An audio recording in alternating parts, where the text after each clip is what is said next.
No, we try really hard not to. Only the finest cats for you, Duncan. Yeah, pedigree, Russian blues. Excellent. That's we what I do. like to hear. Duncan, has it crept in here in New Zealand too, as Megan's suggesting, a version of this model? People ask you to write, but they don't mention money like they used to. Look, I think it's kind of been here from the start. You know, you could argue that Facebook and Blogger.com, each of which are and platforms which you know, like the Huffington Post, made a ton of money, are sort of less, their versions of that model as well. You know, but we pay for almost all our contributions, except in a very specific set of circumstances, and I think there is actually less of that here than I think there probably is overseas, to be honest. This idea of let's all work authentically for nothing, people must subscribe to it, mustn't they? I mean, people must believe in a version of that. Yeah, I think that there's apologies, I'm on a train right now, but I think that there is I don't entirely disagree with what Ariana says, but I think that where there is a phenomenal concentration of wealth at the top of the business and its investors, that should be shared much more, shared around a hell of a lot more than it is. But at the same time, you know, like for us, for example, we have no facility by which we get paid. So if someone has a post on the spin-off that gets viewed 100,000 times, it's not like there's a corresponding bump in our income. And I think it does come down to what the sort of business and that financial model of your enterprise is. And as long as you're very clear and upfront about that, then I think, you know, that matters too. Indeed. Can I ask you one quick thing? How much value do you really think there is in getting profile and getting global recognition with your byline on something, even on a big site like Huffington Post? Do you think that model works? I think it does, but you know, it's one of those things where you have to be both able to generate the reach with your byline and then figure out a way to exploit that, and those are two very different skills. And the problem with the Huffington Post is it allows for one without necessarily giving you any stake in making sure that the second one happens. Yeah, okay, that's interestingly put. Thank you. Duncan Grieve, heading home by train from the spin-off websites. Reaction to stuff we were discussing the last time Sue Wells was here. Yes, dear. People objected to you, Sue, referring to old-fashioned dental nurse practices and using the time-honoured phrase murder house. Oh, tough. Rebecca says, I would appreciate it if she didn't refer to the dental clinic as the murder house. This term is outdated, and I particularly hope she does not use this rhetoric in front of children, as it only instills fear. I shall consider myself spanked. I'm sorry, but that is what we called it in my day. Back in the day, we called it, unashamedly, the murder house. That is what we did call it. I'm not suggesting for a second that children still refer to the lovely places they go to these days as the murder house, but that's what we did, with damn good reason. We discussed that school in New South Wales that banned clapping because of children's anxieties around noise. And listeners, I don't have time for it, unfortunately. We have sent in their usual anxieties around noise, chalk on blackboards and fingernails down blackboards and skill saws and so on. Listeners emailed, and one of them said, I imagine at that school there's a child or children with a sensory integration disorder, so the sound of clapping is distressing and overwhelming. And school assembly was noisy and overwhelming for my daughter. She used to leave the house when the vacuuming was being done. Do you have noise sensitivities? Me personally? Sorry to ask you at the end of this difficult day. But No, I don't actually. In fact, I quite like to work when there's a lot of noise going on around me. Yeah, I'm a bit the same. Sue? I find it very, very difficult to hear it when anyone asks me to do housework.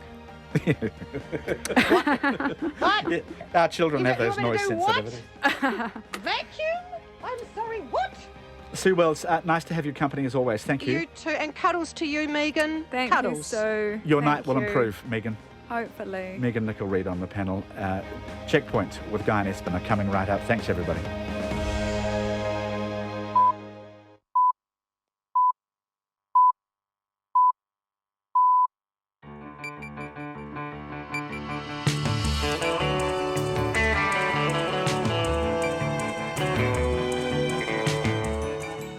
Kia ora, good evening, a very warm welcome to Checkpoint. I'm Guy Espiner, standing in tonight for John Campbell. And tonight on the programme, what really went on behind the locked doors of Mount Eden Prison. A court document is out showing 26 days, 12 incidents of spar fighting at Mount Eden Prison. We'll have all the details on there. Most of those happened in front of CCTV cameras. And our most successful day at the Olympics so far: gold for Hamish Bond and Eric Murray, silver for our cyclists, and a surprise silver from, until now, a little-known kayaker, Luca Jones. Plus, Fiji shuts down, the celebrations begin. The island nation makes history after winning its first ever Olympic medal. What will change for Tauranga State House tenants now? Housing New Zealand has sold properties to a charity there, and we're live in Wellington at the premiere for the Weta Workshop and Disney collaboration, Pete's Dragon. Now the headlines with Katrina Batten. Kia ora, good evening. The Labour Party says the sale of state houses in Tauranga won't help desperate families living in garages and campgrounds to find an affordable rental. Accessible Properties is to buy more than 1,100 Housing New Zealand properties in Tauranga. Our political reporter May Heron has more.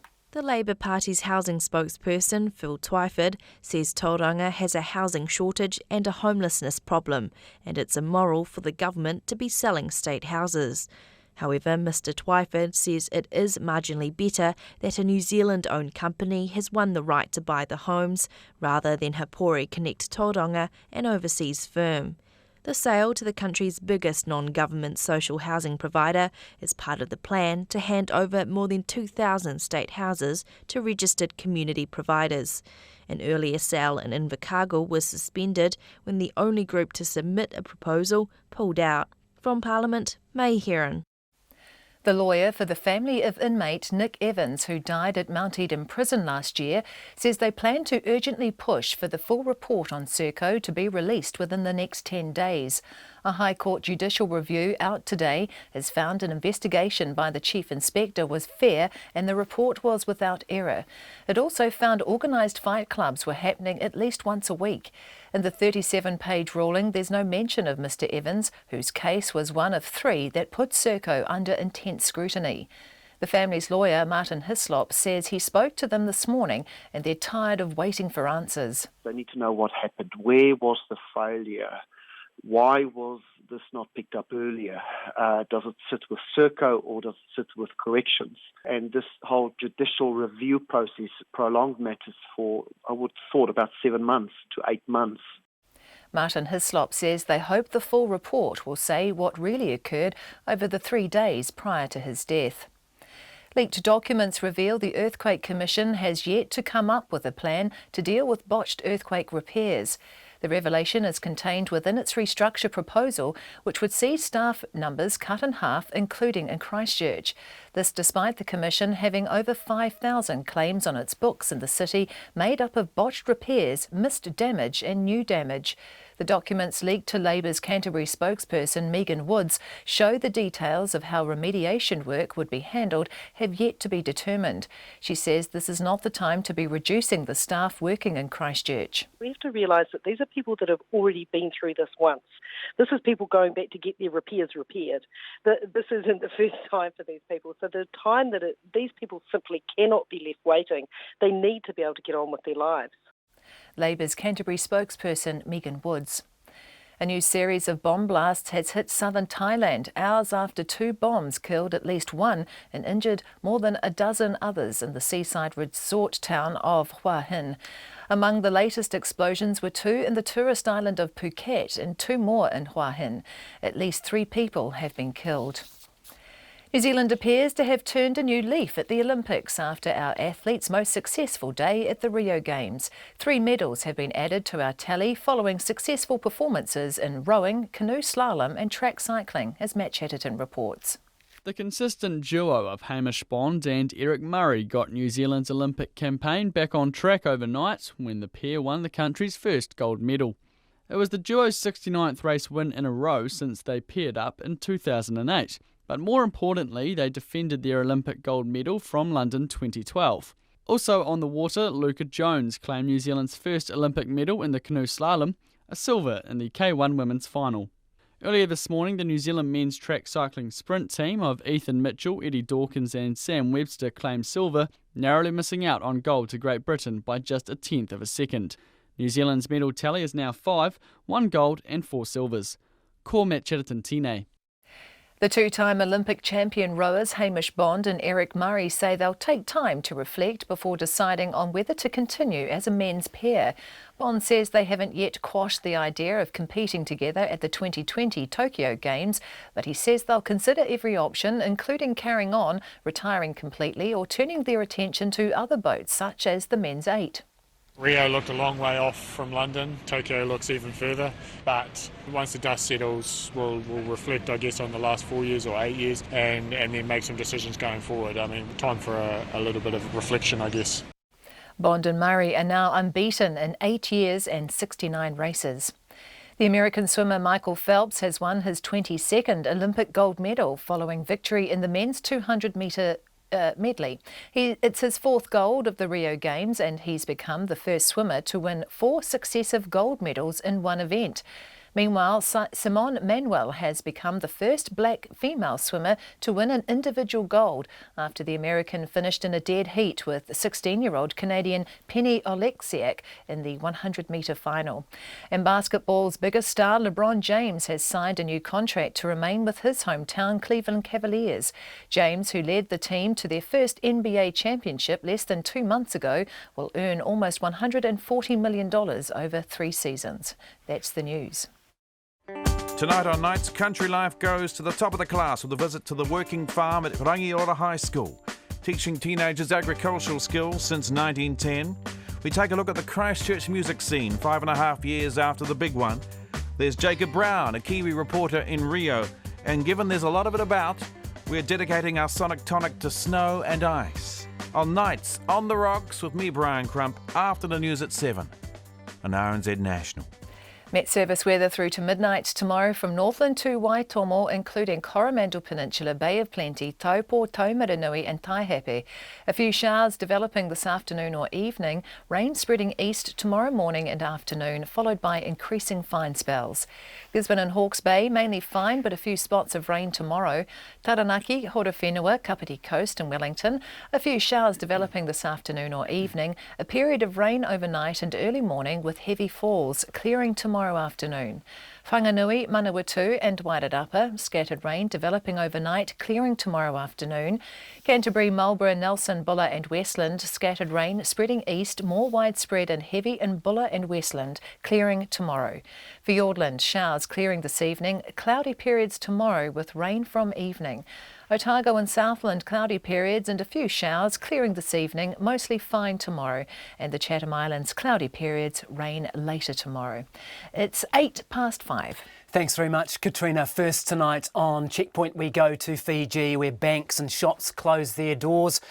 And the country came to a standstill as its Sevens men's team thrashed Great Britain 43 points to 7 in the final to bring home the country's first ever Olympic medal. This is what making history sounded like on the streets of Suva as the final whistle blew.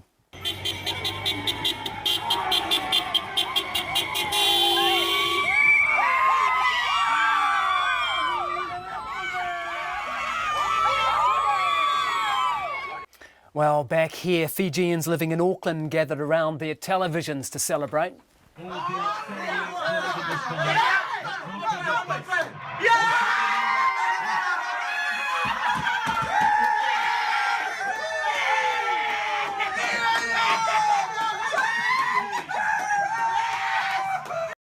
And I don't know whether it can quite rival that, but New Zealand's fortunes at the Olympics appear to have turned something of a corner following our most successful day of the Rio Games so far. Rowers Hamish Bond and Eric Murray claimed our first gold of the Games, while Luka Jones became the first New Zealander to win an Olympic medal in the canoe slalom, and the men's track cycling sprint team won a silver medal. Here's Matt Chatterton.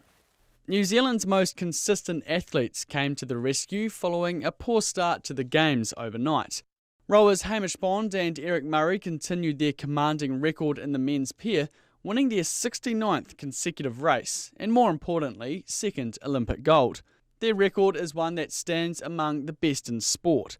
Murray says their yin and yang like personalities are what make them so special. Hamish is always trying to be the best, literally, in anything we do, always first. On the bike, on the erg, he just wants to be number one. So he's always working hard to be that number one, and I'm always working there to keep him honest. Because if I can beat him in something, then, I know that he's like, damn it, I'm going to do that even better.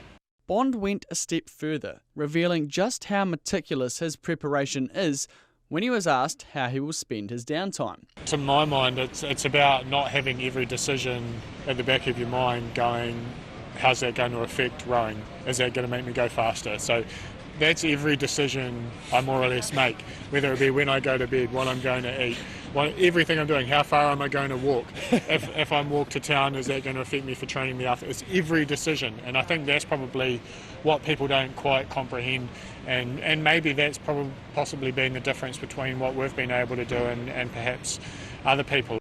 Meanwhile, the men's lightweight 4 have finished 5th in their final, and the women's pair, the women's lightweight double sculls, and the men's and women's 8 are through to their finals. Also on the water, Luca Jones became the first New Zealander to win a medal in canoe slalom. Jones won silver in the women's K1 event. She had qualified 7th for the final, but produced a near-perfect run to claim a spot on the podium. She was sitting in first in the finals for a while, but was pipped by Spain's Mayan Chouraut in the end. Anastatic Jones says winning New Zealand's first canoe slalom medal is a dream come true. It's incredible for the sport, and I'm really happy to be able to do this for canoe slalom in New Zealand. Hopefully it means that the younger guys coming through will get a lot more support. Meanwhile, the New Zealand men's sprint team have missed out on gold by 1/10 of a second. The trio of Eddie Dawkins, Sam Webster and Ethan Mitchell rode their fastest time ever, but were beaten by Great Britain in the final. Great Britain finished in an Olympic record time of 42.440 seconds, with New Zealand just behind them in a time of 42.542. Webster says his team left nothing on the track, but Great Britain was simply too fast. That's the reason why they've got the gold medal. They've had a huge increase in their performance, and but that only comes from working hard. So congratulations to them, but still really proud with the medal that I've walked away with these guys and with our coaching team around us, so I wouldn't want to be doing it with anyone else. The New Zealand men's and women's team pursuit have both advanced to the next round. And Danny Lee and Ryan Fox are in the hunt in the men's golf competition. Fox was the pick of the New Zealanders. He's 1 under, 7 shots behind the leader, Australia's Marcus Fraser. And Lee shot a 1 over 73, but has 3 rounds remaining to make up ground. New Zealand now sits 17th on the medal table with 5, 1 gold and 4 silvers. For Checkpoint, Cormac Chatterton Tine. 13 minutes past 5 on Checkpoint. The Fijian Prime Minister Frank Bainimarama says the Sevens victory is a wonderful moment for Fiji and that everyone in the country is celebrating this. They were rejoicing in South Auckland too. This morning, Mohammed Hassan joined Tupeni Nangaravatu and his family and friends to watch the final. All must together to God bless Fiji. Go Fiji, ever Fiji. My name is Ben, and we're here at Takanini, South Auckland. Yes, the final is about to start to begin now, so we're so looking forward to it. We hope that Fiji going to make it. How are you feeling about the chances? It's going to be a great chance for Fiji. I hope with all my heart that they're going to make it. Yes. What's your name, bro? Rupeni. Rupeni? Yeah, Rupeni Bosera. Yeah. Pretty excited. Excited? Yeah. It's going to be a good game, huh? Yeah. I think Fiji will win this. Easy. It's going to be easy? Yeah. Friends, family, aunties crammed around the television, buzzing in anticipation of the island nation's first Olympic medal. The boys draped flags over their shoulders, not bothering to sit down. This was their moment, and they would cherish every try. Let's go! They didn't have to wait long, not 3 minutes in. Then another. And another. And another. By the time the final whistle was blown, Fiji had scored 7 tries. a golden ending to the fairy tale they had been praying for. They watched as their countrymen cried, hugged, laughed, and sang. They sang with them.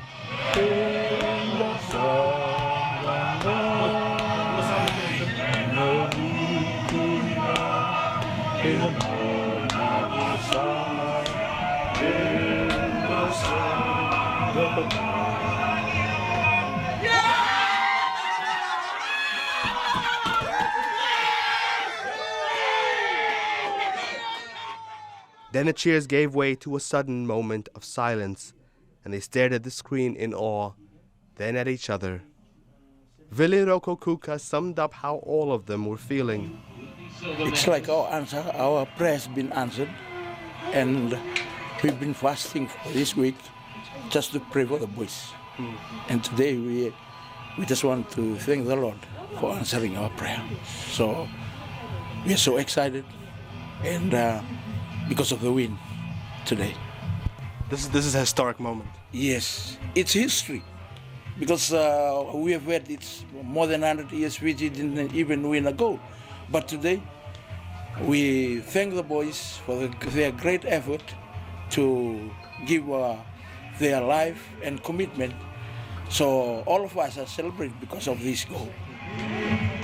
They all then embraced each other in the moment, the one they'll be talking about for years to come. Mo te hōtaka o te ahi ko Mohammed Hassan Tēnei. 16 minutes past 5 on Checkpoint. Wonderful stuff, isn't it? Let's move on now because there have been developments in the Serco saga. Fight clubs happened weekly. Sparring took place in full view of CCTV cameras, and inmates were likely served up food contaminated by animals at Mount Eden's prison under Serco's watch. Now, these are just some of the revelations that have emerged today from a High Court judgment which ruled that an investigation into fight clubs and assaults at the prison, it was fair, and the subsequent report was without error. Now, the private prison operator Serco had been trying to block the release of this report, saying it had relied on anonymous and unproven claims about violence and about drug taking. Here's our reporter Carla Penman. Snippets of the Chief Inspector's long-awaited report into Serco's stewardship of Mount Eden Prison have been revealed in Justice Clark's ruling today. It points to 5 incidents of fight clubs, and probably 2 others, being captured across CCTV, YouTube and in corrections records over a 3-week period ending July last year. 12 sparring incidents in 26 days were also caught on CCTV cameras. The Chief Inspector said the fighters and spectators appeared unsurprised by what was going on, showing just how much it was a part of ordinary prison life. The father of Alex Littleton, whose legs were broken when he was allegedly attacked by 4 prisoners before being thrown off a balcony, says the prison officers must have known what was going on. Mike Littleton believes some of the prison officers had their hands tied. I believe that a lot of the guards were under pressure by gang members. You know, we had an ex-prisoner stay at home, and he told us so. And that actually the guards' families were, put under threat if things didn't happen. He says Serco's efforts to stop the report from coming out just shows how much they have to lose. Either some of those TVs were turned off, or they were controlled by people and, take the footage away, whatever. Because when Alex was attacked, they said that there was no CCTV there, but we know that there was. In the 37-page ruling today, there's no mention of inmate Nick Evans, who died at the prison in May last year and who was one of 3 cases that put Serco under intense scrutiny. The Evans family lawyer, Martin Hislop, says he spoke to them this morning and they're tired of waiting for answers. They need to know what happened. Where was the failure? Why was this not picked up earlier? Does it sit with Serco or does it sit with corrections? And this whole judicial review process prolonged matters for, I would have thought, about 7 months to 8 months. Martin Hislop says the Nick Evans family hopes the full report will reveal what really happened in the 3 days leading up to his death, and they hope to get that in the next 10 days. Labour's corrections spokesman Calvin Davis says although he knew conditions at the prison were bad, the ruling did have a few surprises. It surprised me that they were in full view of CCTV cameras, the sparring. I would have thought that Serco, wouldn't have had that sort of evidence available to them the way they, denied that things were going on. I'm surprised it was only, it makes it sound like there were fights once a week. I'd say that was happening more regularly than that. He says he's also surprised that inmates' food was likely to have been contaminated by animals after an inspection found the kitchen in an unsanitary, disorderly state. Serco, which lost the Mount Eden contract after a Fight Club video was posted online, says it always accepted the recommendations of the Chief Inspector's report, but brought judicial review proceedings over concerns about the process. He says it's now considering the judgment and won't comment until the full report is released. In Auckland for Checkpoint, ko Carla Penman tēnei.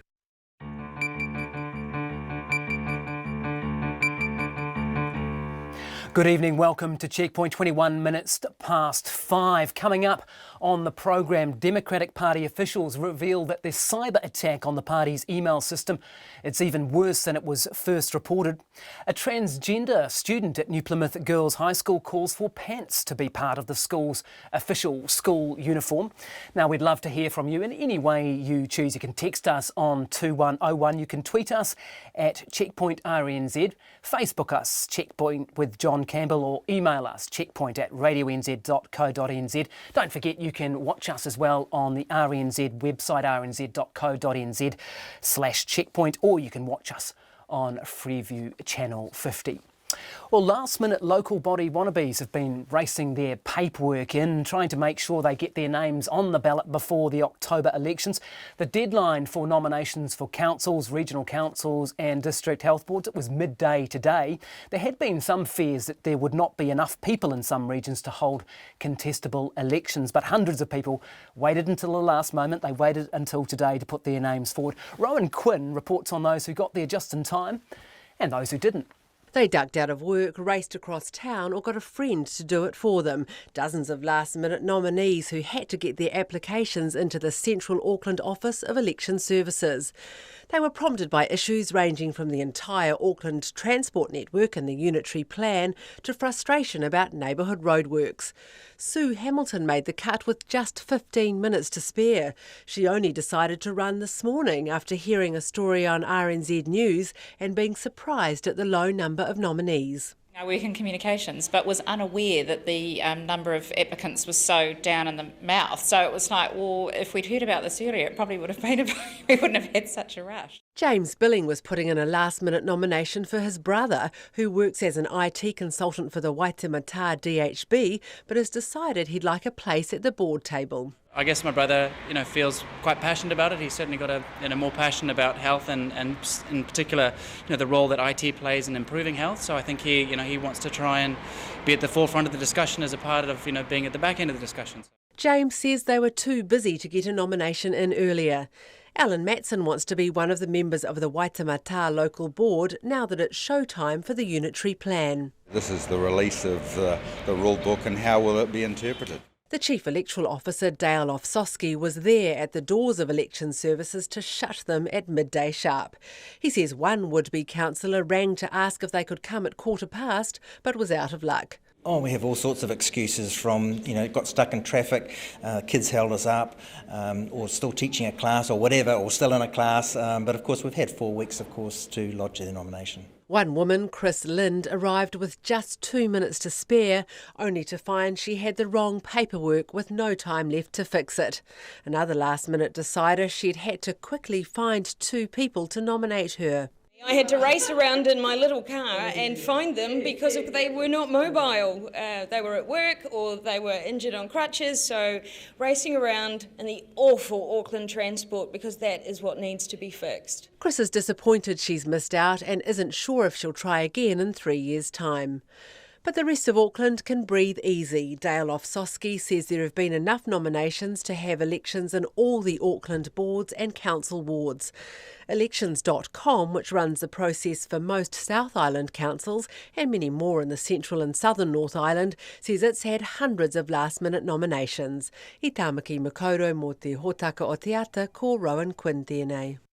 So some racing to get into the contest, but in other regions there won't be contests at all. As those last-minute nominations are tallied, it's clear that there will be uncontested mayoralties in some places. The current mayors of Napier, that's Bill Dalton, Otorohanga, Max Baxter, they'll be elected unopposed, and there'll be no mayoral races in Clutha, Huranui and also in Masterton. A handful of districts don't have enough nominees for the number of ward vacancies, and that will mean there will be a by-election next year. The final number of nominees, well, that's still to be worked out in many districts. Well, from local body politics to American politics now, Democratic Party officials in the US, they've revealed that the cyber attacks of the party's email systems are even worse than was initially expected. You'll remember this. Controversial emails posted to the WikiLeaks website last month. They detailed the big issue at the time, which was the seeming bias against the then presidential contender Bernie Sanders. Well, now the DNC says that the private email systems of the party may also have been hacked, and that included some accounts used by Hillary Clinton's campaign officials. Here's Jim Shuto from CNN. Tonight, the hack of Democratic Party emails now includes the private email accounts of some Democratic Party and Clinton campaign official. The hackers, one law enforcement official, quote, going after everything they can, to the point that both parties have been warned to assume all email correspondence could have been compromised. And now, for the first time, the alleged culprit publicly identified by a top-ranking Democrat. This is an electronic Watergate. This is a break-in. House Minority Leader Nancy Pelosi, who received classified briefings on the hack, pointing the finger directly at Moscow. I know for sure it is the Russians. The Russians broke in. Who did they give the information to? I don't know. Who dumped it? I don't know. So far, the White House has not directly blamed the Russian government for the hack of the DNC or other earlier cyber attacks suspected of Russian involvement. However, intelligence and law enforcement officials have told CNN it is the most likely suspect. As first reported by the New York Times, the cyber intrusions targeting Democratic Party organizations included a breach of private email accounts of several Democratic Party officials, some with direct ties to the Clinton campaign, according to a U.S. official familiar with the investigation. Tonight, we're learning that the interim head of the DNC, Donna Brazil, has written all DNC staff to say that they will be informed next week if their emails have been compromised. She wrote, quote, "We understand that this incident is alarming to all who may be affected, and I share your anger at those who committed and abetted this act." And keep in mind, Nancy Pelosi saying this first time anyone in the U.S. government has publicly fingered Russia for the DNC hack. That's Jim Shuto from CNN. Back here now, a transgender student at New Plymouth Girls High School is calling for pants to be included as part of the official school uniform. Year 13 student Theo Cook is allowed to wear trousers to school, but says getting the permission to actually do so was a pretty painful experience that no one else should have to go through. Here's our Taranaki reporter, Robin Martin.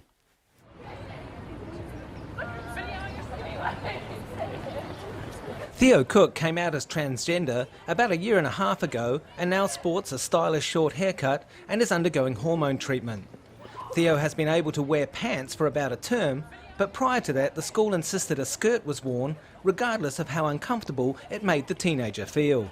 I think it took them a bit to kind of get used to it and kind of understand that this is, you know, my quite fundamental human rights to just be comfortable and wear what I want to school because I am trans. It's just more, it was just a very stressful and drawn out process. The online petition was started a week ago and more than 770 people have signed up so far. The school's roll is about 1,200. After thinking about enrolling as a boy at another school, Theo decided to stay at New Plymouth Girls High because it's a good school and the 17-year-old has mates there. Theo says the aim of the petition is to get the school to be more gender neutral and safer for trans students in the future. I've dealt with a lot of depression and nasty stuff like that. So I guess for me it's just kind of, I'm just doing what I have to do every day to just feel comfortable, and I know lots of people aren't going to agree, but I just want to make it easier for other people so maybe they don't feel quite as down as I did at times. The chair of the school's Board of Trustees, Loretta Roberts, says she is not aware of any formal approach to change the uniform. There was one student at the end of last term who met with the senior school management, who did request to wear trousers to school, and arrangements were made for that student. And from my understanding, it was, a very amicable solution to both parties. Ms Roberts was not willing to discuss the merits of including pants in the uniform and how that might improve the experience of transgender students at the school, preferring instead to outline the process for making any change. There are avenues to raise any issue in terms of, school, environment, uniform, canteen. Bring the issue, incorrectly either to the student council or to the board, and certainly, we will have a conversation and look at how best to find a solution. Outside the school today, there was a lot of support for the inclusion of pants in the uniform for a variety of reasons. Year 11 student Anuji Pathirana reckoned it would help beat the chill.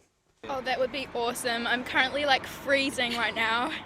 Yeah, my legs are frozen, so that would be great. Journey Kendrick, a Year 12 student, thought pants would be more inclusive. I think it's really great for the LGBTA students in New Plymouth Girls High School, and even the non-LGBTA students as well, because if you give transgender students the ability to wear pants, it makes them feel more comfortable in their identity and themselves. 16-year-old Eleni Gibbs said making trans students wear skirts is just wrong. First off, these skirts, the senior ones especially, are really, really impractical. You've got to spend every second trying to pull them up because they just ride up, and the split's way too high. And then if you've got LGBT stuff where it's just, to misgender someone every day is by wearing a skirt where they have to. It's just demeaning to their personal identity. Year 12 student Willow Kingy Lawrence had a live and let live take on the issue. I don't think it should be compulsory for all of us to wear pants, but if they want to wear pants, then they can. I'm just going to go about and wear my skirt, either way. But yeah, it just depends on the pants. You don't want to introduce pants that make the school look not as classy as it is supposed to look. You want dressy pants, I guess.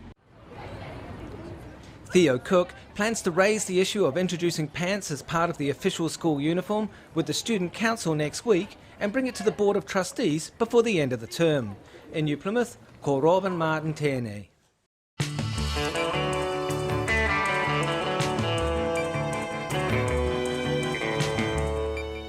You're with Checkpoint, I'm Guy Espiner. Coming up on the program, a charity is to buy more than 1,100 housing New Zealand properties in Tauranga. What will change for the city's tenants of those state houses? And 3 months after arriving in New Zealand, we catch up with one of the 49 Syrian refugees to find out what life is like for them in Dunedin. But first, with the headlines, Katrina Batten. The family of inmate Nick Evans, who died in Mount Eden prison last year, will push urgently for the full report on the operator Serco to be released within the next 10 days. A High Court judicial review out today has found an investigation by the Chief Inspector was fair and the report was without error. It also found organised fight clubs were happening at least weekly. In the 37-page ruling, there's no mention of Mr Evans, whose case was one of 3 that put Serco under intense scrutiny. The Labour Party says the sale of state houses in Tauranga won't help desperate families living in garages and campgrounds there to find an affordable rental. The country's biggest non-government social housing provider, Accessible Properties, is to buy more than 1,100 Housing New Zealand properties in Tauranga. Labour's housing spokesperson Phil Twyford says Tauranga has a housing shortage and a homelessness problem, and it's immoral for the government to be selling state houses. Leaked documents reveal the Earthquake Commission has yet to come up with a plan to deal with botched earthquake repairs.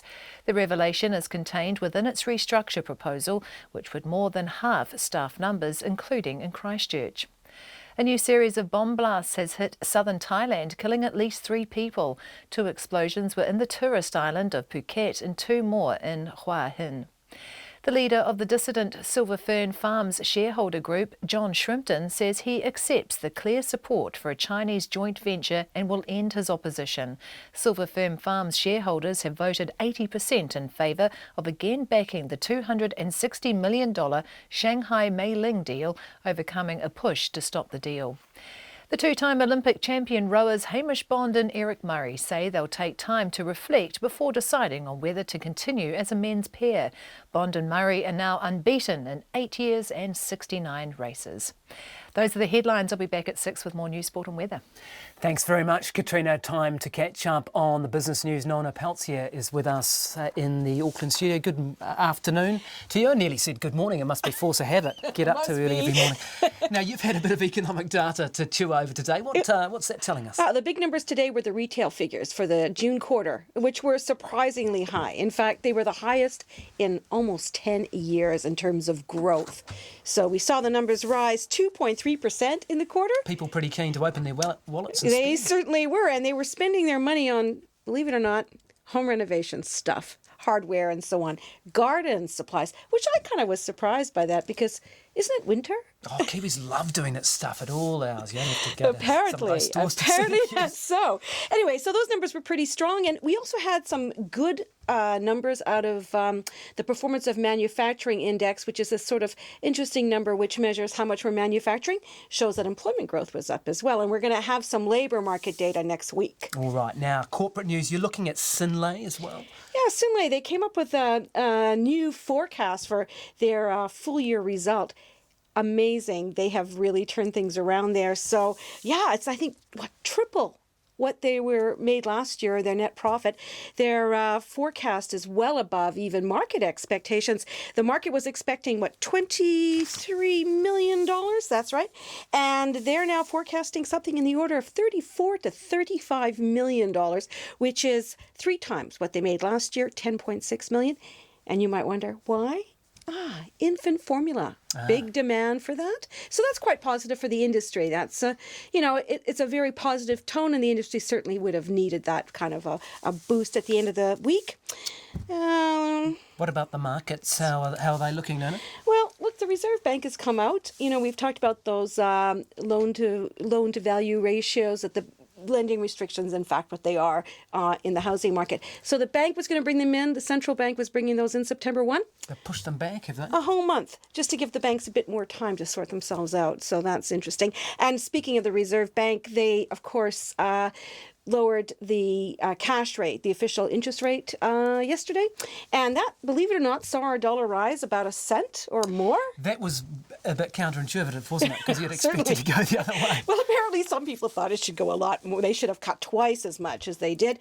They didn't, so that caused the New Zealand dollar to spike up to 73.5 cents. But it's the old story, the US dollar has got a happy smiley face on it because looks like the Fed is back on talking about raising interest rates there. That saw the US dollar rise. New Zealand dollar fell back to something still quite high.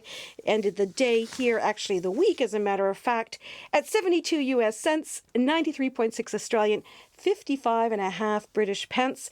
And our NZ Top 50 index was actually a little changed, but very close to a record high, still ending up just 9 points to 7,363. And that's it for the week. Oh, lovely way to end the week. Thank you very much, Nona. Appreciate your time on Checkpoint, where it's, 22 minutes to 6. Well, social housing provider Accessible Properties, this charity, it's a subsidiary of the IHC. It says it wants to focus on adding value to the more than 1,000 state houses that it's buying in Tauranga before it considers further purchases. This is the country's biggest NGO in this space. It's the biggest non-governmental housing provider. It's in the process of finalising a purchase for 1,124 properties and expects to start managing those houses next year. So it'll take those over from Housing New Zealand. It already manages more than 1,600 properties, including 500 in the Waikato and Bay of Plenty. The Accessible Properties General Manager Andrew Wilson, he says they're keen to put more resources into tenancy management in Tauranga and to really bed in the close relations they say they already have with the local iwi there. I spoke to him a little earlier this evening and I asked him if I was a state house tenant, what change would I see when Accessible Properties takes over? What changes is I think is a tenancy-focused tenancy management services, a desire to look at the portfolio and make it better suited to the current and future needs, and that's the things that we'd really like to focus on with the Tauranga portfolio. Yeah. Can you give me one practical example of how things might be different for me as a tenant living in one of those houses? One of the practical things might be if a tenant is in one of the homes, they really don't want a 3-bedroom home, and there's a large number of them. They really want to suit a 1-bedroom unit, but there's not the choice of those in the current portfolio. One of the things we'd like to do is to go through an exercise of right-sizing the portfolio with time so that there is the choices available for the sizes of units that our tenants want. Okay. What condition are these houses in, Andrew? Condition of the houses is generally in pretty good condition. We've had, as part of the process, we've just gone through quite comprehensive information about the standard of the portfolio and quite a bit of information about the portfolio, and it indicates that generally it's in quite reasonable condition. Okay, I'm not expecting exact answers to these questions because I know that you haven't actually done all the contractual information, but roughly, ballpark, what did you pay for 1,124 houses? I just can't say that at this stage, I'm sorry. Were they market value? No, but I just can't give you any more details than that at this stage because it's still subject to contractual negotiation. Okay, but the money will change hands. These aren't being transferred. You are buying them. We're purchasing the housing at a price which is financially viable for us to continue to manage and improve them. Because 1,124 houses at market value, I know you're saying they're under that, but that's going to run to millions and millions of dollars. How are you able to pay for this? We've done a lot of due diligence work about how we can do that in a financially viable way. There's a reasonable degree of equity investment in this. It's also a case of making sure that the borrowings that we sustain as we go through that are sustainable in terms of the level of rental income we receive. And so we've put up a price proposal that stacks up in terms of being able to be financially sustainable in the long term. And we're looking at a 25-year contract around this sort of thing. Oh, so do you become the actual owner of these properties? The outcome is that whoever purchases the properties becomes the owner of them. So that would be you, should the contract go through? Correct. What about rents? Are you going to change the rents either up or down, or would they stay the same? They stay on exactly the same basis that rent's currently charged. So as a registered community housing provider, we're eligible for government income-related rent subsidies on the same basis as Housing New Zealand.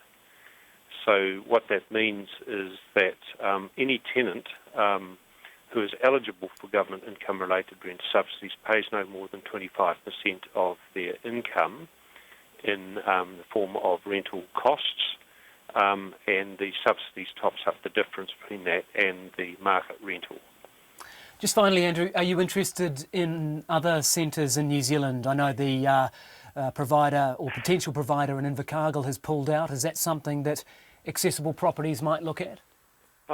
We would always focus in terms of looking at other prospects of where we can add value, and that's why I've gone into Tauranga. Tauranga is an area that we think is an area of particularly high needs for going forward and now for social housing, and we'd like to be in an area where we can make a difference.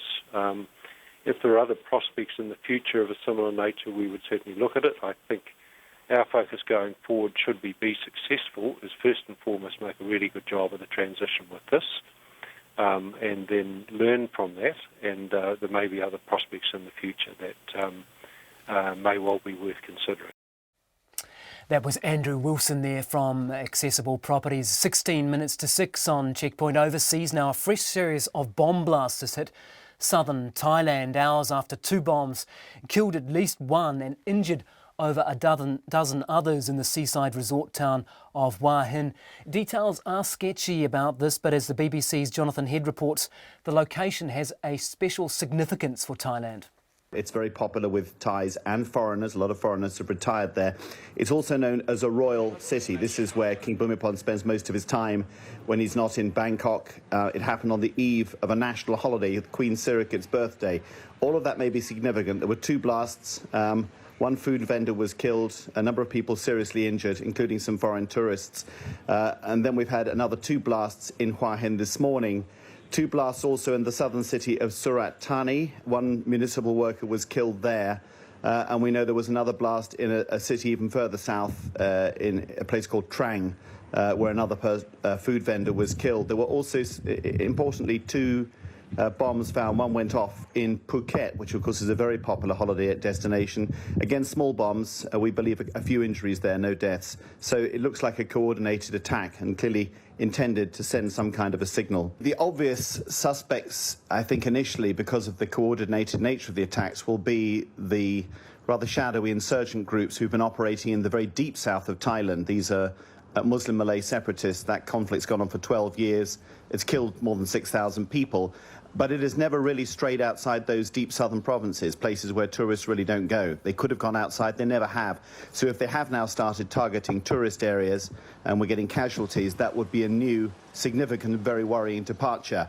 It is possible people may look to militant opponents of the military government, which has just won a significant victory with the referendum on its constitution on Sunday.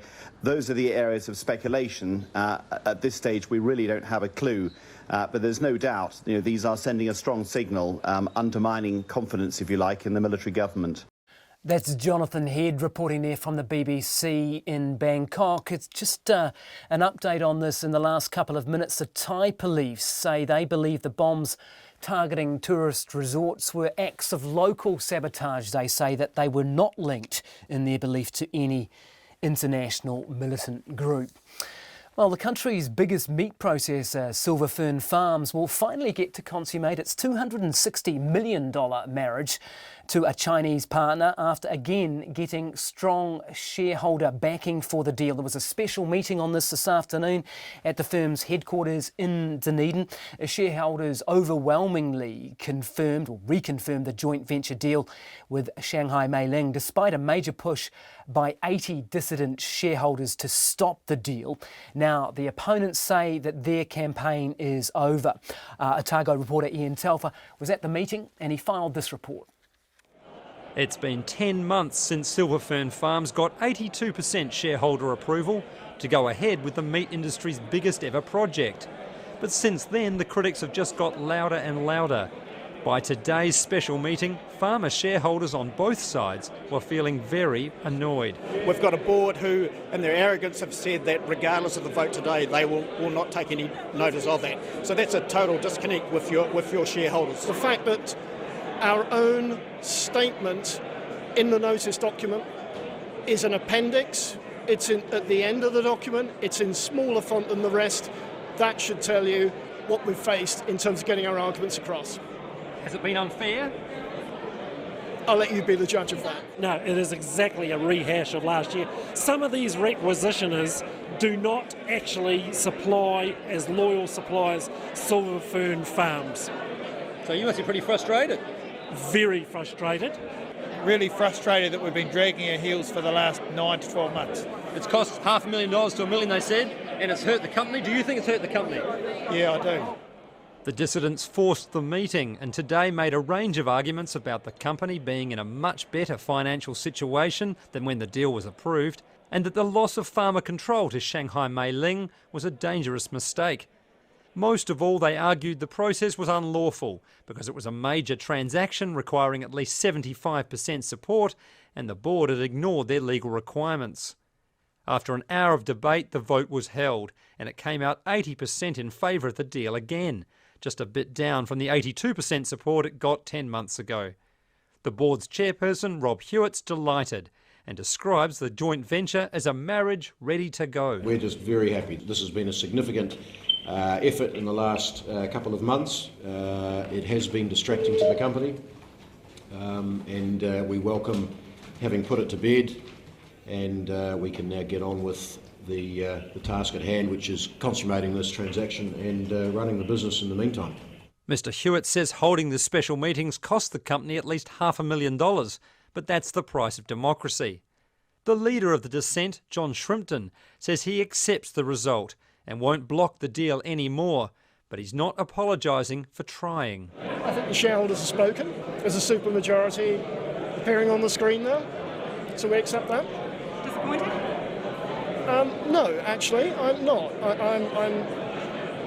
People should not feel bad in any way about what's been achieved. We've highlighted some very, very serious issues. People have exercised their rights to vote. And as the Chinese would say, be careful what you wish for. The company now waits for the final hurdle, clearance from the Overseas Investment Office, which it says it's confident of getting by the end of September. In Dunedin for Checkpoint, Ian Telfer.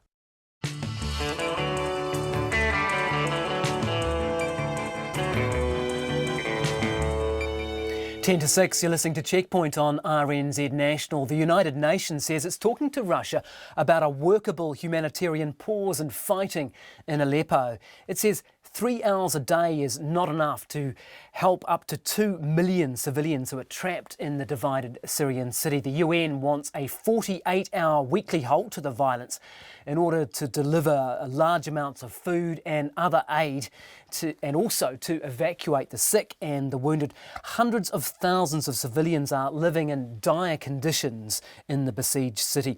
The BBC's Quentin Somerville is with the rebels inside Aleppo. Can Aleppo still be called a city? The fighting quickened here over the weekend. In Al Ramusa neighbourhood, the shops and the factories are gone. Here, there are only battlefields and front lines.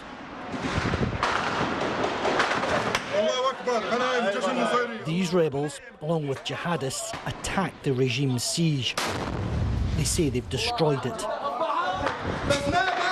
Thank God, says a fighter. We made it, we stepped on you, and we took away your uniforms.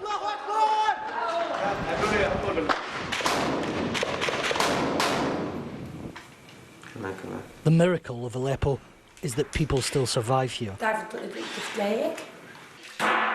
The situation here has become even more desperate. We wash with our hands. There's no water. Sometimes we're cut off 4 or 5 days, even 10 days. You have to go outside to the well. I have nothing here. She's just one woman with 6 children, and they're among 2 million people the UN says are now suffering across East and regime-held West Aleppo. I used to cook from aid we got a while back, but that's finished. We don't have any food. We cook leaves off the trees.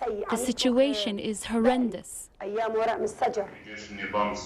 UN wants a ceasefire for the city, but a rebel commander I spoke to remotely dismissed the idea. To be honest, this UN stance is biased. When Aleppo was under siege and the injuries of the wounded were becoming rotten because of the lack of medical care, and when people suffer from food shortages, we did not hear anything from the UN. We, as military fighters, only understand this call for a ceasefire by the UN to be nothing but to give a chance for the regime to catch its breath after the big defeat they suffered in this battle. They're keen to show that they've regained control of this part of Aleppo, and they claim that relief is at hand. The road is opened. Today lots of cars managed to enter the city, loaded by the materials, the main food materials, and also medical materials.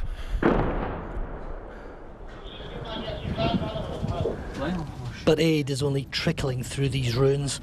Aleppo is still divided by war and united only in suffering. That's Quentin Somerville from the BBC reporting there from Aleppo in Syria. Well, to Syrian refugees here in New Zealand now, and when Wafa al-Ashram arrived in Dunedin from Syria with her 13-year-old son Ahmed back in April, she said she felt both sad and happy. Sad for what she'd lost and how she'd lost it, but happy that she could start a good life in New Zealand. Wafa's journey had taken her from a Syrian refugee camp in Lebanon, where she spent 2 years there before becoming one of the 49 Syrian refugees who were chosen to settle in Dunedin. Our Dunedin reporter Ian Telfer caught up with Wafa and her son Ahmed at Carisbrook School, and she asked him through translator Rula Talama what life is like 3 months on. So we have been adjusting at the moment, and it's getting easier in the future. And fair enough to say that we have been enjoying the safety feeling here. What's the best thing been? شو أكتر إشي؟ شو أحلى إشي؟ أحلى شيء الناس الطيبة اللي قدامي واللي نت يعني هي كتير عطتني دفع لقدام. Yeah. So the best thing is the good people who've been supporting us, especially my support volunteer Lynette, who has been giving me a lot of self-confidence. What's the hardest thing been? شو كان أصعب شيء؟ اللغة أكتر شيء اللغة عنا. Yeah, language was the hardest thing. Learning English. تتعلم إنجليزي. Yes. يعني أحسن من أول بكتير مو بشوي. But it's way better at the moment, way better than before. You've been doing classes. هل كنت بتعملي دروس إنجليزي؟ هلا Yes, at the moment, yes. At the time, there was quite an outpouring from Dunedin, now very welcoming. Has that welcome continued? أول ما وصلتوا كان في ترحيب كتير كبير ودعم كتير كبير هلا عليكم. فهل هذا الدعم لساته متواصل؟ الحمد لله.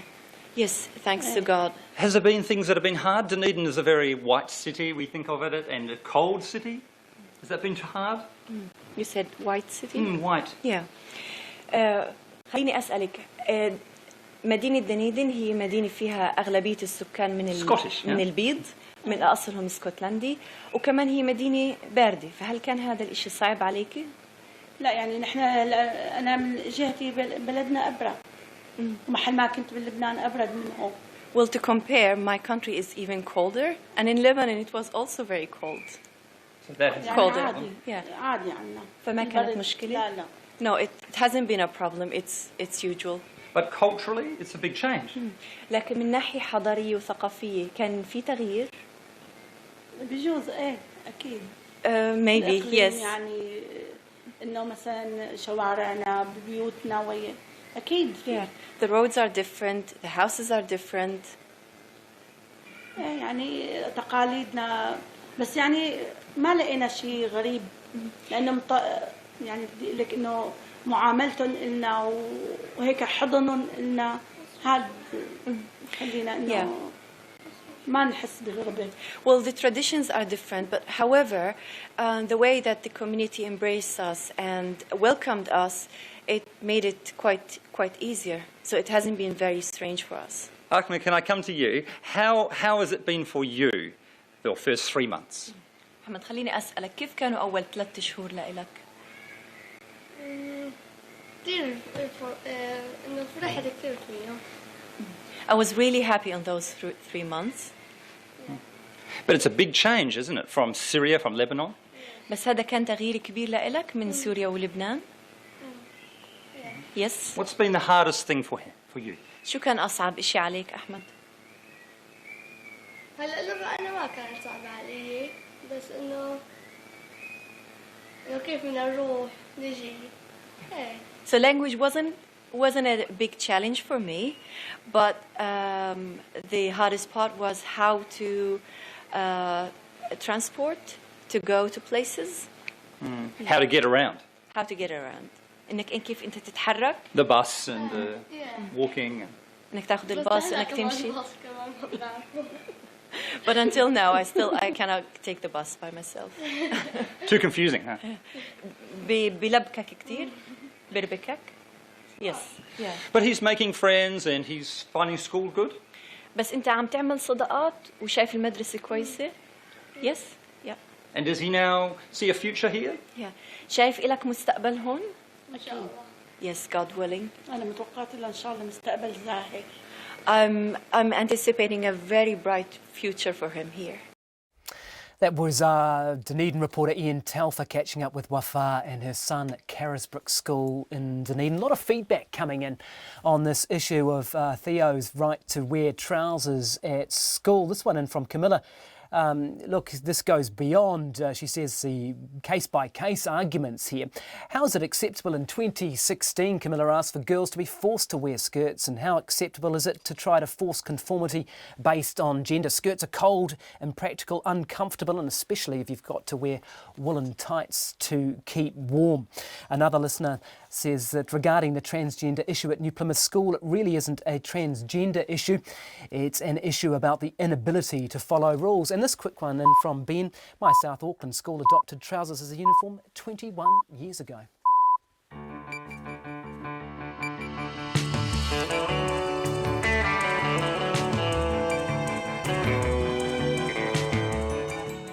Kia ora, good evening. Welcome to Checkpoint with Guy and Espina standing in tonight for John Campbell. We're on the radio as always. We're also screening on live view on Freeview on Channel 50 and streaming on the RNZ website. However you are watching or listening to us, thank you for doing so. Tonight, Golden Boys Hamish Bond and Eric Murray on what makes their Olympic relationship tick. Sky TV today loses its bid for an interim injunction against Fairfax Media over the use of its Olympic footage. Court documents reveal fight clubs were organised at Mount Eden Prison in full view of CCTV cameras. We talked to Labour's Kelvin Davis about that, and we're live at the NZ premiere of the Disney movie Pete's Dragon, which is a collaboration with Weta Digital. But first, with the news, here's Katrina Batten. Ngā mihi nui, good evening. The lawyer for the family of inmate Nick Evans, who died at Mount Eden Prison last year, says they plan to urgently push for the full report on Serco to be released within the next 10 days. A High Court judicial review out today has found an investigation by the Chief Inspector was fair and the report was without error. It also found organised fight clubs were happening at the prison at least once weekly. In the 37-page report, there's no mention of Mr Evans, whose case was one of 3 that put Serco under intense scrutiny. The family's lawyer, Martin Hislop, says the report has delayed their getting closure for up to 8 months and they're tired of waiting for answers. He says they want to know whether the fault lies with corrections or Serco and just hope the full report will say what really occurred over the 3 days prior to their son's death. Napier's Mayor Bill Dalton will be re-elected unopposed. It's just one of a number of districts that failed to attract enough candidates for a mayoral race after nominations for October's local body elections closed at midday. Rowan Quinn reports. The current mayors of Otorahanga, Masterton, Hurunui and Clutha will also get a straight run to the mayoral chains with no one standing against them, and several council seats around the country will not be contested. Nominations are still being tallied in many other areas, with hundreds of last-minute candidates putting their names forward today. Of those where the count has finished, a handful have not received enough nominations for some ward seats. That will trigger a by-election next year.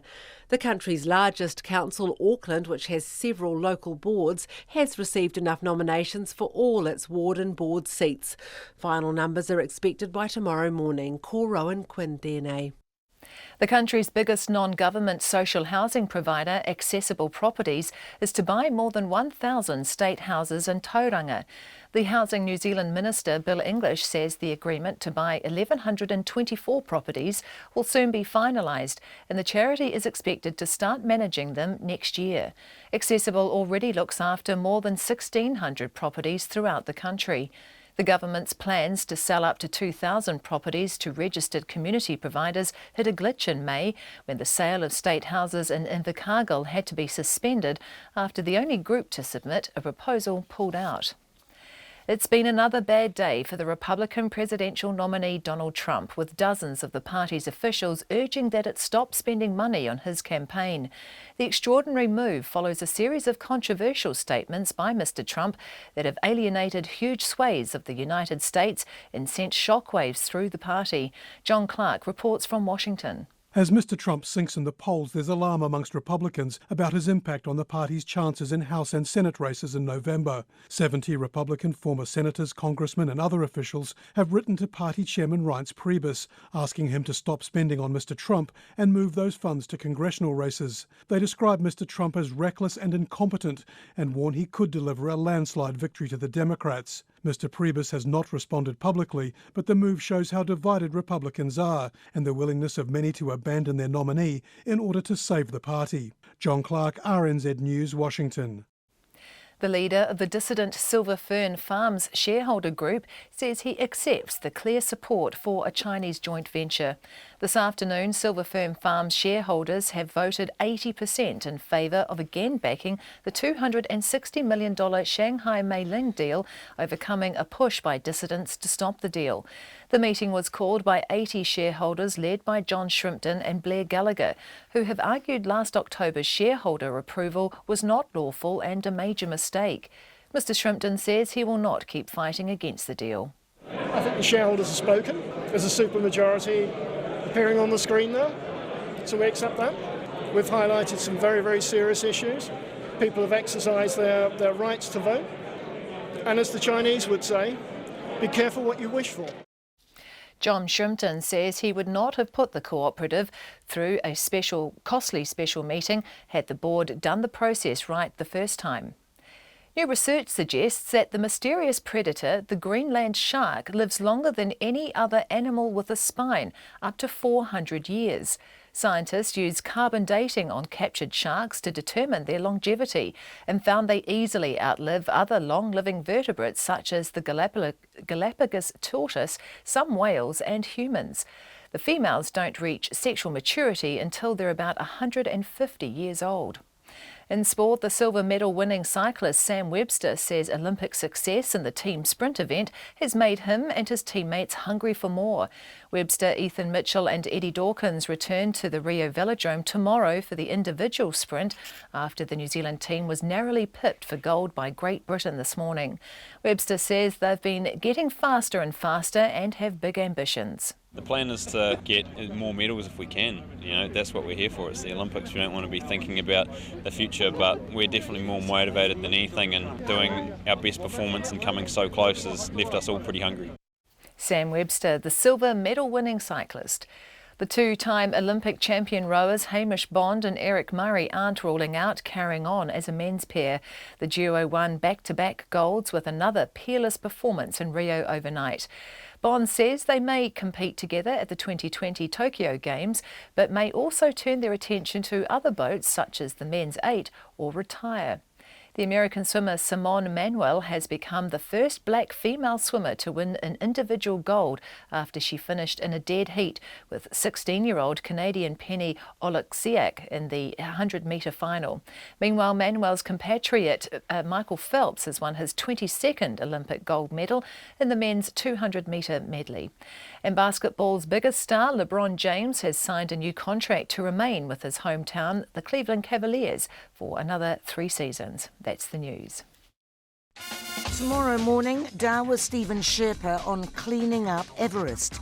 David Levithan, who may have done more than any other author to tell teenagers that it's okay to be gay.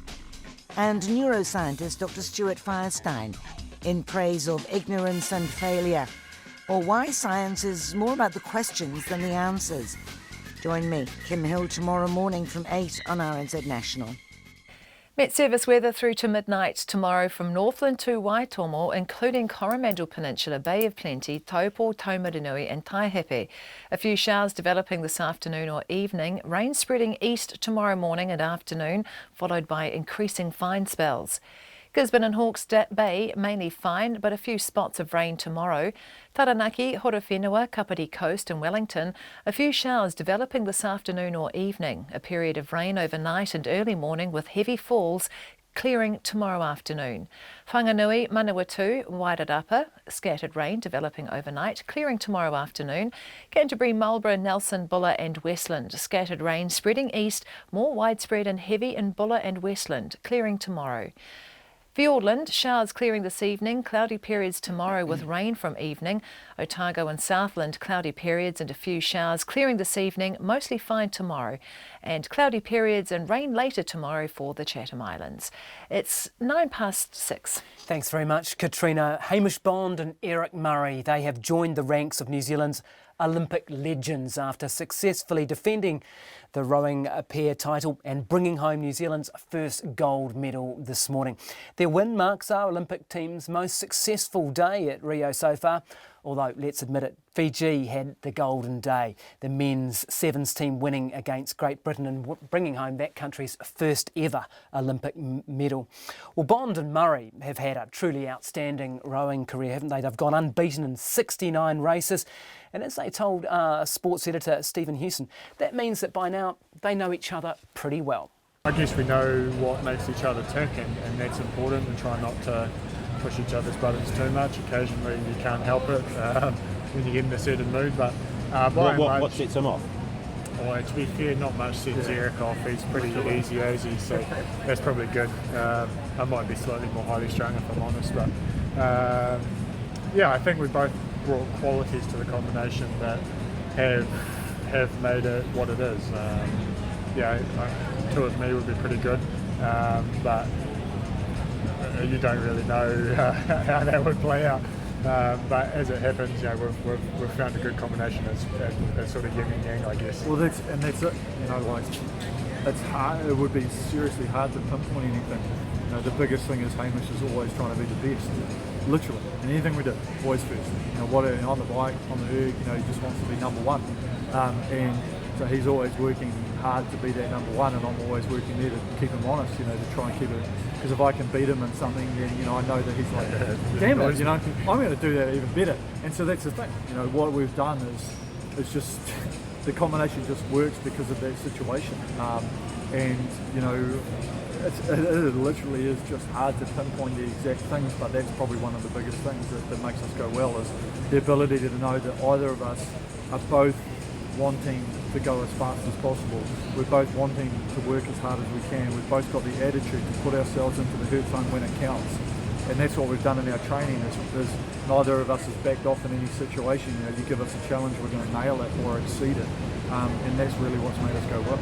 And how much longer can you keep going? Do you now look to Tokyo as the long-term plan? Yeah, in all honesty, not right now. Rio looked a long way off from London. Tokyo looks even further. But you know, you never. Once the dust settles, we'll reflect, I guess, on the last 4 years or 8 years, and then make some decisions going forward. I mean, yeah, we're not retiring or anything like that.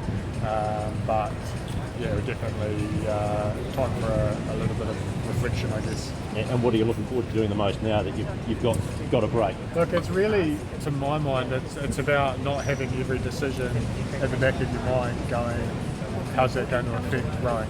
Is that going to make me go faster? So that's every decision I more or less make, whether it be when I go to bed, what I'm going to eat, everything I'm doing, how far am I going to walk? If I walk to town, is that going to affect me for training me up? It's every decision, and I think that's probably what people don't quite comprehend, and maybe that's possibly been the difference between what we've been able to do and perhaps other people, is that, I mean, Eric slightly less than me perhaps, but that's the way I look at it, is, you know, every decision you make, just, it's not intentional, but in the back of your mind, you know, you're always thinking, how's that going to affect my performance? How's this going to make me go faster? Amazing commitment, isn't it? Fascinating detail there. That's Bond and Murray, of course, very well known. Not so well known, Luca Jones won a silver medal in the canoe slalom. Sports reporter Barry Guy spoke to her after the event. Luca, congratulations. Tell us about that last run. Did things go perfect almost? I mean, in slalom, I don't think there's ever the perfect run. You know, you'll look back on video and think, oh, I could have been a bit better there. But in terms of a whole performance, yeah, it was a really good run for me. And compare it to your earlier runs, though, because, no penalties and that sort of thing. What was it, a mindset sort of thing? Yeah, I mean, the whole way through the competition, I was in a really calm mindset and felt, confident and just really focused on what I had to do, which was putting down good, clean runs. And I did that in the qualification. I had 2 really consistent runs, and then the semi-final came a bit unstuck, but I knew where I could improve, and then the final run just came together. And the order, did that help in any way at all with, coping with it? I don't think so. I mean, it was great to put down 2 good runs in qualification and kind of be up near the top of the field.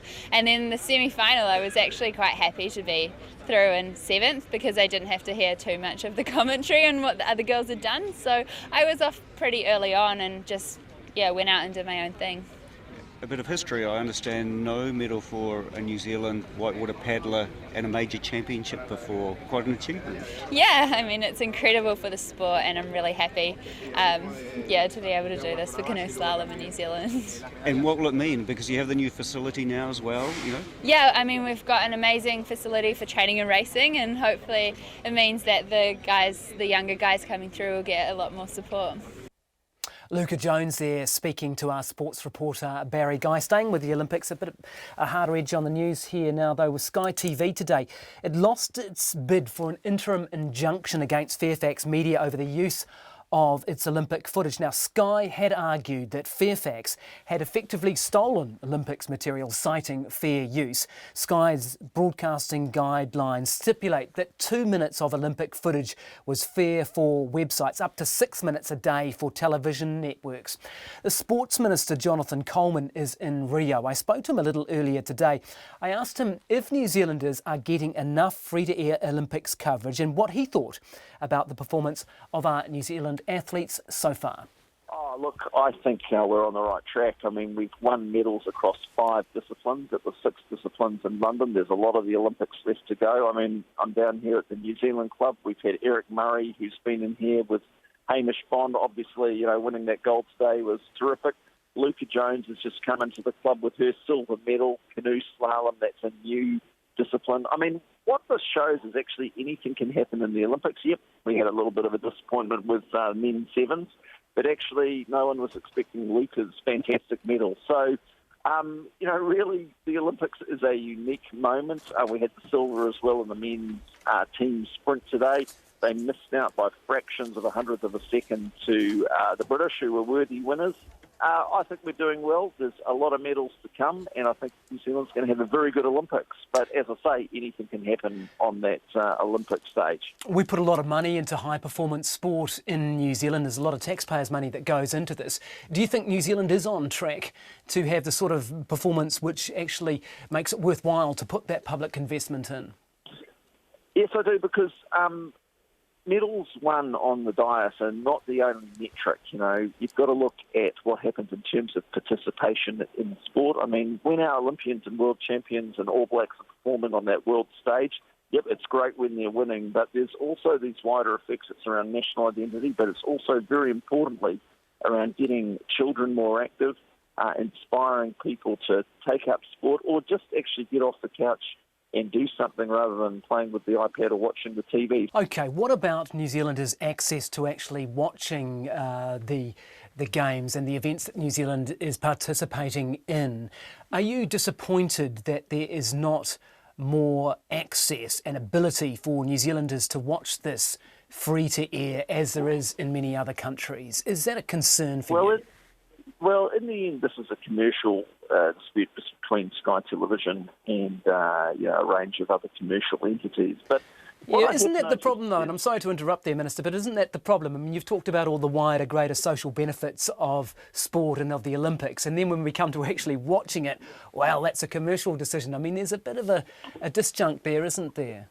Well, there's not, though. I mean, when you look at how people are consuming media now, and I've noticed it with this Olympic Games, people are basically focusing on what's on the app on their iPhone or their mobile device. They're following it on the internet, and then that's driving their viewing so much available now in terms of content. Because New Zealand First have put a statement out on this. They're claiming that in Britain the BBC is providing 3,000 hours of live sports action, Channel 7 in Australia, some 900 hours of free-to-air, whereas in New Zealand Prime are providing something like 15 hours a day, which is obviously delayed free-to-air coverage. So would you accept that we are laggards in this area and that New Zealanders have fewer opportunities than their counterparts overseas to actually watch their sporting heroes in the Olympics? I think you've got to see this as part of a much wider picture. So yes, like the BBC, state-funded entity,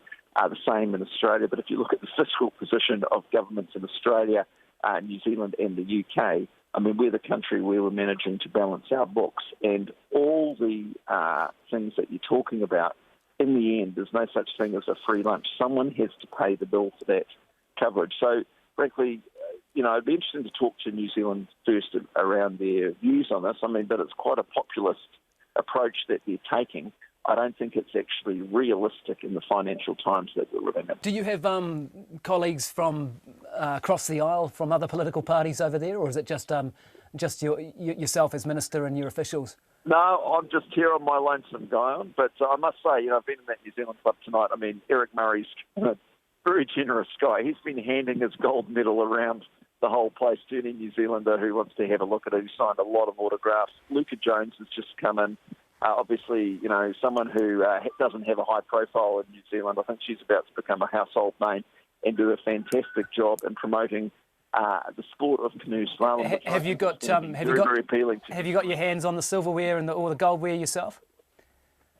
Look, that's not really. I mean, Eric did put it around my neck, but frankly, I was a bit embarrassed by that because actually he's won the medal, and So you did get he should enjoy. You did get the feeling of what it feels like to have a gold medal around your neck, at least for a few seconds. Well, he's handing it around to everybody. I mean, I hope he's still got it at the end of the night. I mean, I hope it doesn't end up being left in some bar somewhere. But all I can say is, he's an extremely generous man, and he seems to see this as a medal that he's won for New Zealand. The public, which I think is a very honourable way of looking at it. But great performance today, and I think New Zealanders should be very proud of our athletes.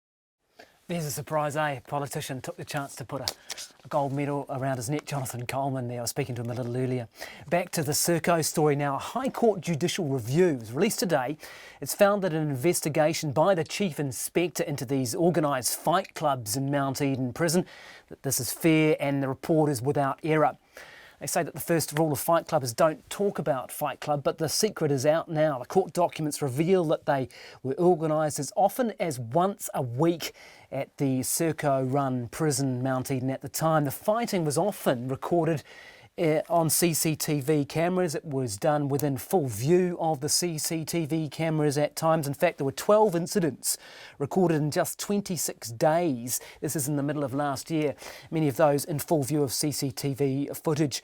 Now, the High Court has found an investigation by the Chief Inspector of Prisons that this was, as I say, a fair account of exactly what happened there. But Serco, they had been trying to block the release of this report. And a little earlier this afternoon, I spoke to Labour's corrections spokesperson, Kelvin Davis.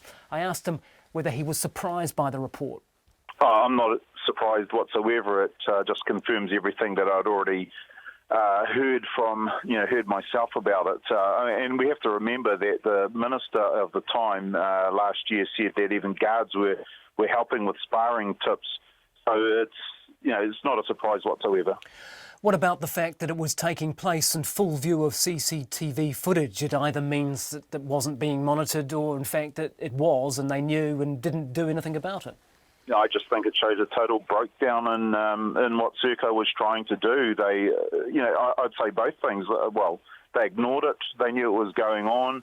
And it's quite possible, too, that they just didn't have the numbers of staff to monitor the cameras to deal with it right at the time, Look, Serco is just a hopeless example of why privatisation in New Zealand prisons is wrong. They've got it wrong on every level. And reading through the report from the High Court judge, they're trying to say that they didn't have a chance to they didn't like the anonymity of the interviews and that. Well, that's so irrelevant, and it doesn't escape the fact that they're just hopeless in what they're doing. Well, that's the other element of this, isn't it? The fight and the bid by Serco to actually keep this report from public view. And in fact, that fight continues. They have fought all the way to try to stop this being read by the public of New Zealand. Well, that's right. I mean, any organisation should be happy to have a report, a review of the operations, because they should be saying, look, this is just going to prove how great we've been doing our job. But they knew that it wasn't going to show that whatsoever, that all it was going to show was how hopeless they've been at running the prison in New Zealand at Mount Eden, and they're just totally embarrassed by the whole outcome. It's been a debacle from the start. OK, well, some people might be asking themselves, why should they care now, given that Serco has lost the contract to run Mount Eden Prison? Isn't this chapter of the story over? No, because Serco's still running Auckland South Correctional Facility. There are stories there, of things that aren't quite right. It's not as bad, it's not as, outrageous as the things we saw at Mount Eden Correctional Facility, but there are still stories of things that aren't right. Judith Collins was the person who invited Serco in to run Mount Eden Correctional Facility back in 2010, I think it was. It's just symptomatic of private prisons. But I also have to say, look, there are also issues in corrections facilities as well. Sure. And we'll get to the bottom of them over time. OK. Just finally, you mentioned Whitty Prison, which is you're referring to, right? I understand that's, what is it, a 25-year contract? It goes on for some time. I think it's 30 years that the government's tied into it. All right. Should you come into office after next year's election, would you tear that contract up and say, look, Serco, you've had your chance, you're out? Well, look, the national government has bound us into that, and that's going to come at a massive cost to buy our way out of that contract. So we'd have to look at the state of the books before we make decisions like that. But we'd certainly look at it. But I think it's just going to cost the government so much, and we have to make decisions at the time when we're in government. That is Labour's corrections spokesperson Kelvin Davis talking there about the judicial review which was released. Just to clarify and confirm for people, the full Serco review has not yet been released, but many of the details of it, the findings of the Chief Inspector, are actually contained in that report. That is where it talks about those 12 incidents in 26 days where sparring took place in full view of CCTV footage. So we're still awaiting the full report from Serco to actually come out. It's 26 minutes past 6. You're listening to Checkpoint with Guy and Espiner.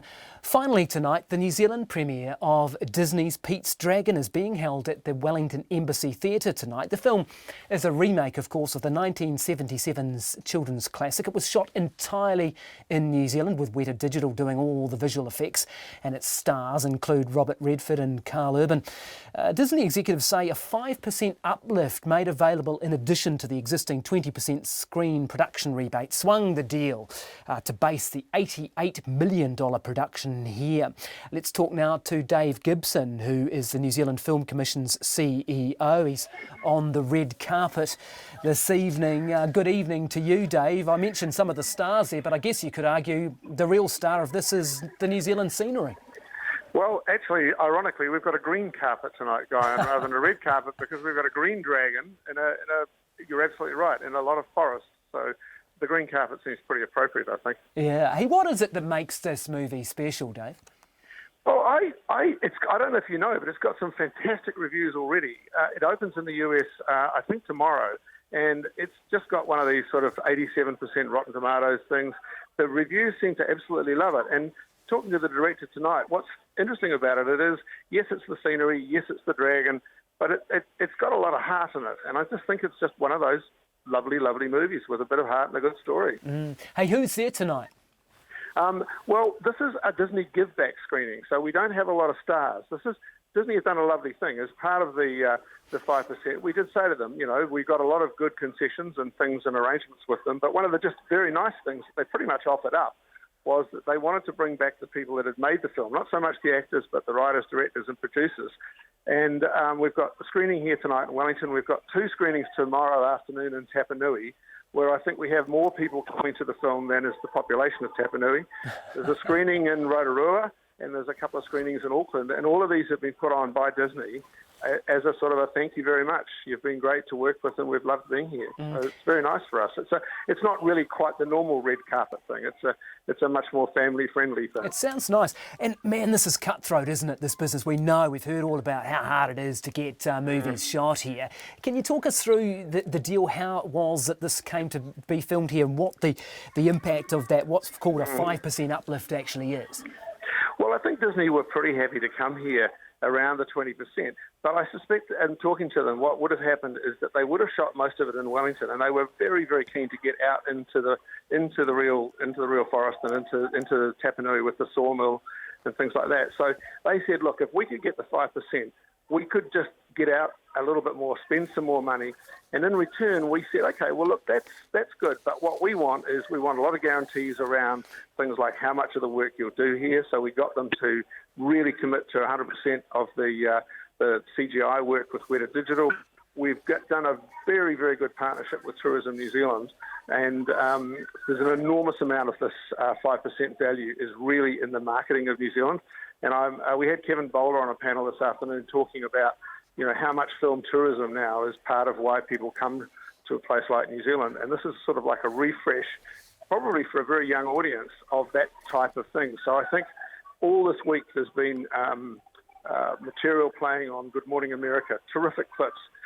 Disney paid for and did a special piece for with the dragon flying through different parts of New Zealand. So you've got this terrific piece of promotional material of the dragon flying over Queenstown, the Marlborough Sounds, Wellington. Yeah, it's great stuff. I've seen some of that. Really valuable. Yeah. It's really valuable material. Good stuff. Hey, thank you very much for that, Dave. That's Dave Gibson. He's the CEO of the Film Commission. Ending Checkpoint for this evening. Thank you so much for watching and for listening. You can hear highlights in the late edition at 10:15 this evening. You can go back and watch our stories on rnz.co.nz. So from me, Guy and Espiner and the Checkpoint team, have a great night. NZ News headlines at 6:30. The family of Nick Evans, who died in Mount Eden prison, will push for the full report on its operator Serco to be released urgently. 5 mayors from Napier, Otorohanga, Masterton, Hurunui and Clutha won't have to contest council elections with no one standing against them. The government has found a buyer for state houses in Tauranga. As yet, the EQC has no plan on dealing with botched quake repairs in Christchurch. Our next